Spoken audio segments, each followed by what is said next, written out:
Hi there, friends, and a happy Tuesday to you. I'm Chief Meteorologist Trevor Birchett coming on ABC24 Plus for an extended look at your weather forecast. All of this dangerous heat and humidity we've been dealing with, and a look ahead to what we can expect here for the next several days. Thank you so much for joining us here on Roku, Fire TV, Apple TV, and on our very own ABC24 app for your phone or your iPad. We got everything, pretty much everywhere you can find us streaming these days. Let's go ahead and jump right into it. We do have a weather impact alert, and that is not only for the dangerous heat and humidity, but also for the strain that it's starting to put on the power grid. We're going to talk about that here in just a second. But of course, we have been dealing with this extreme heat for a few days. There is a little bit of a change in sight, but it is going to be several days away. Maybe next week we might get a little bit of relief, but for right now, the extreme heat continues at least through the weekend. So we have several more days of this to go. Heat index stays near 105 each afternoon. That is a pretty dangerous level. Of course, we still do have that rogue chance of an afternoon shower. Memphis actually saw some rain yesterday with those pop-up showers, but most areas did not. And that's going to be the trend for the next few days. Most of us just stay hot and humid. Some of us get lucky with a quick pop-up shower that could cool us down.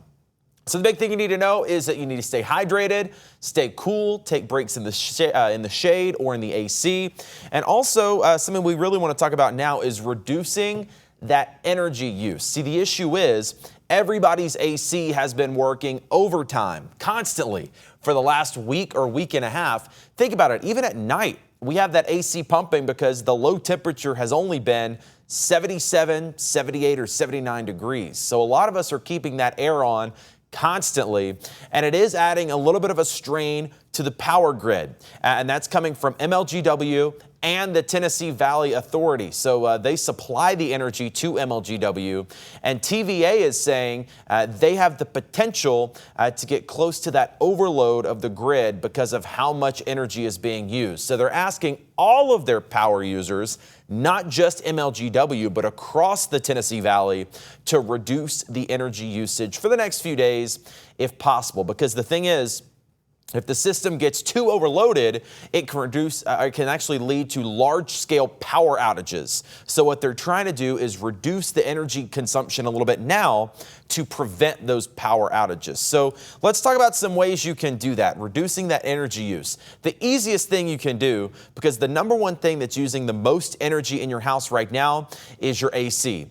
So the number one thing you can do, not that most of us want to hear it, is raise your thermostat. I'm not telling you to put it on 85, but if you normally keep your thermostat at 70, maybe bump it up to 72. If you can go up to 74 or 75, that would help to reduce a lot of strain. And also it's going to help you with your energy bill when that MLGW bill hits you next month. If you can put it up at 74, 75, a little bit higher if you can stand it, whatever you can do, raise your thermostat a couple of degrees. That will definitely help. Of course, you can use fans, AC units, things like that to kind of supplement the fact that you're turning up your AC a little bit.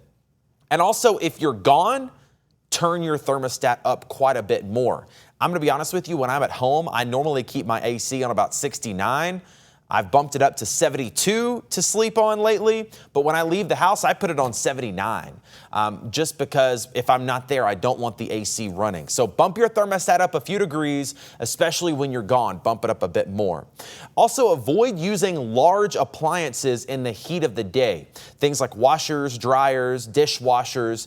Try to avoid doing that in the middle of the afternoon. Wait till the sun goes down to use those larger appliances. That also includes your electric cars. You don't want to charge those in the heat of the day. Wait until the sun goes down. Let those AC units calm down a little bit. Let that energy come down as well. Turn off extra lights, especially if you're not home. Make sure you're turning off all your lights when you leave. Also, close any blinds or any curtains. That's going to help to prevent as much heat from coming into your home, and it will prevent your AC from having to run as much.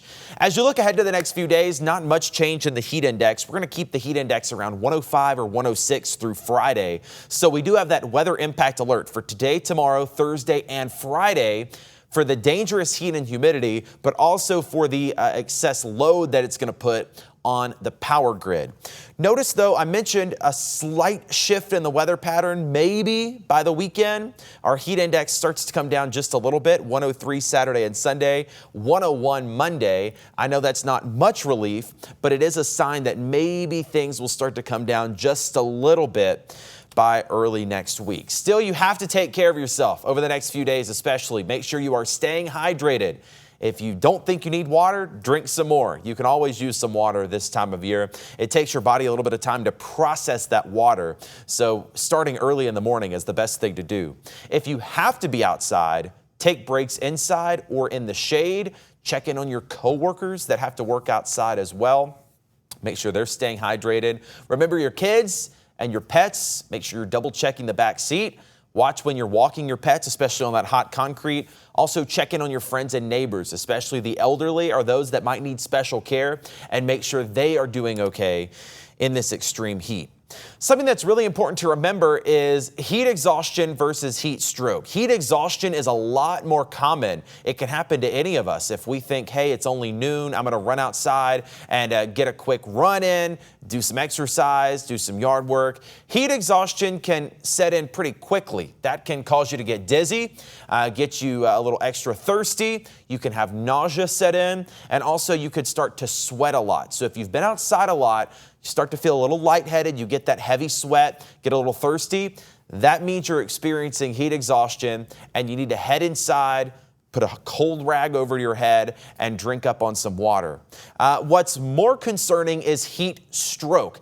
Heat stroke comes with more neurological symptoms, and this is a really serious medical condition. So heat stroke, a lot of times you will not sweat. A lot of times the person will be dry and clammy, but they're also going to start to get confused. They're going to start to stumble on their words. They're not going to really know where they are, and they could even pass out. If you notice that start to happen, that is likely heat stroke, and that is an urgent medical situation. That is when you need to call 911. So the biggest differences between the two, heat exhaustion, usually the person is sweating a lot. They might be a little dizzy, but they're usually coherent. They know what's going on. They can get inside and get some water. Heat stroke, usually there's not as much sweat and the person gets really confused. They don't know what they are, where they are, what's going on. That is an urgent condition that you need to call 911 for. Also, remember your cars. If the temperature outside's 95, in 20 minutes it gets up to a dangerous 130, and the longer it sets there, the hotter it gets. So even if you think the window's cracked, oh, the kid or the pet, they'll be fine. Don't do that. Definitely do not want to leave anything or anyone inside the car because it can be very dangerous this time of year. And again, that's only in 20 minutes the temperature inside the car gets up to 130 degrees. Also, we talked about your pets. You don't want to leave them in the car, but you also want to take some extra precautions with them. Limit your exercise on these hot days. Really, the earlier in the day, the better, because the longer the day goes on, the hotter it gets and the hotter the pavement is going to get. And that's probably the most dangerous part about the pets is their paw pads can burn really easily on that hot pavement. So take your hand, hold it for 10 seconds. If it's too hot for you, it's too hot for your pet to walk on.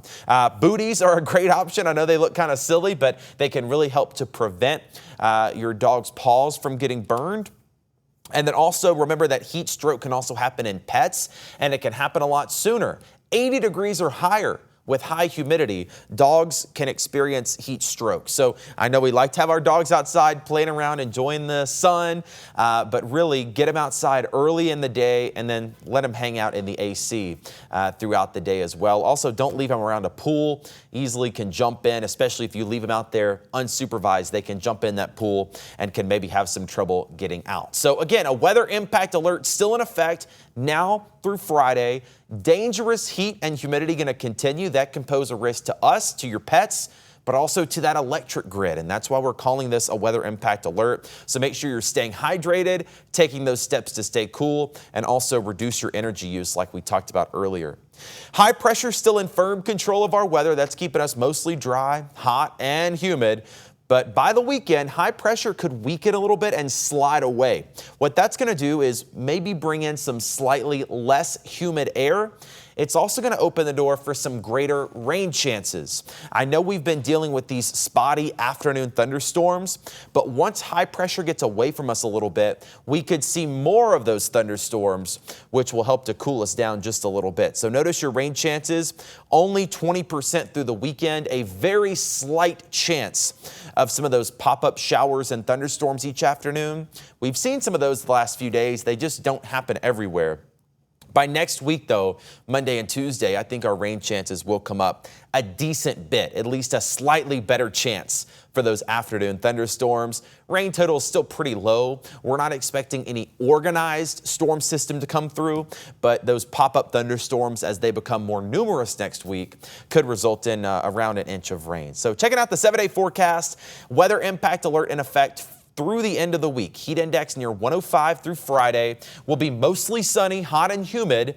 Again, with just that very slight chance of an afternoon shower or thunderstorm. Same story this weekend, mid-90s, a heat index over 100, and a very slight chance of storms. I think most of the weekend is dry, but again, that energy demand due to all those AC units is going to stay high through the weekend. So any little thing you can do to reduce that energy consumption will help the overall grid and help to prevent more widespread power outages. Next week, a slightly better chance of some pop-up storms. I don't expect a ton of rain, but I think there will be some more pop-up thunderstorms Monday and Tuesday that could help us out just a bit. Remember, you can stay right here for the latest weather updates and information, extended coverage on this heat wave and whatever Mother Nature throws our way. You can find us on Roku, Fire TV, or Apple TV. We're also streaming on your cell phone. Just search ABC24 on your phone or again on your smart TV, wherever you stream. Of course, we're here always watching the latest weather conditions and keeping you updated.